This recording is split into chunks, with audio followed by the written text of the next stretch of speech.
Actually, part ito ng annual inspection, audit na ginagawa ng OTS sa mga terminals natin. Isang buwan bago ang mahabang bakasyon, nag-inspeksyon na ang Office for Transportation Security katuwang ang Metropolitan Manila Development Authority sa Parañaque Integrated Terminal Exchange o PITX. Sa kanilang pag-ikot, may mga napansin silang pagkukulang pa, gaya na lamang ng mga closed-circuit television o CCTV cameras.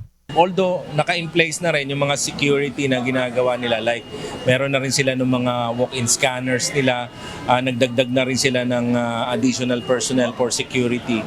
But may mga nakita pa rin kami like additional CCTVs dun sa mga strategic areas, and magdadagdag pa rin kami ng mga security personnel.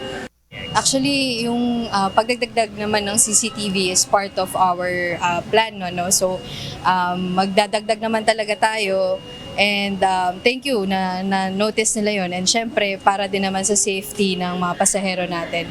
Nasa 3 milyong pasahero ang inaasahang dadagsa sa PITX mula sa March 22 hanggang sa April 6. Kaya naman titiyakin na rin ng pamunuan ng terminal ang sapat na bilang ng bibiyaheng bus patungo sa mga probinsya. Range yan around 70 plus na special permits. Pero hopefully, yung mga bus companies naman natin nag-allocate ng extra na mga buses para lang matugunan din yung demand in terms of maraming pasahero. So yung special permits na ibibigay yan lalo na kapag kailangan na on the day.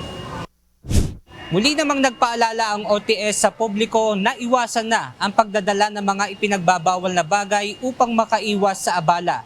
Nitong Enero, umabot sa nasa 1,000 prohibited items ang nakumpiska ng mga otoridad sa kanilang ginagawang security screening. But the same thing, since bawal yan, kinukumpiska talaga natin.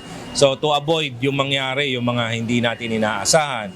So ang gagawin namin, dadagdagan namin dito yung info campaign namin. Kung kanina nga sa pag-iikot namin, nakita namin na kulang yung info campaign natin. Pagdating dun sa mga pinagbabawal at sa mga hindi pwedeng dalin. Ang Metropolitan Manila Development Authority naman ay naghahanda na rin sa posibleng bulto ng mga sasakyan sa National Capital Region. Ayon kay MMDA General Manager Undersecretary Nicolas Torre III, siniguro nila na masusunod ang ipinatutupad na 5-minute response time sa isang insidente sa kalsada. Ang 5-minute response natin ay ginagawa natin sa mga areas, sa mga kalsada kung saan ang MMDA may jurisdiction, yung 10 radial roads at ang 7 circumferential roads. Kaya makita nyo, pati ako may radyo na ngayon na dala-dala na naman, because through this radio, bawat isang constable, bawat isang traffic enforcer dyan sa kalsada na mga radio users din ay nakukontak ko. Samantala, tiniyak naman ng MRT Line 3 Management na tuloy-tuloy ang kanilang extended operating hours mula alas 4:20 ng umaga hanggang mag-aalas 12 ng hating gabi upang maserbisyuhan ng mga commuter lalo na ang inaasahang passenger influx.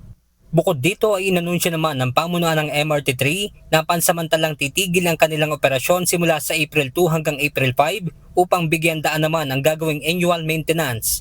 So actually right now ino-audit kami ng OTS para in preparation, kasi every time na may holiday tayo, kahit na wala kami operation ng Thursday to Sunday, we still have to work on the security measures natin para siguradong safe ang mga mananakay natin.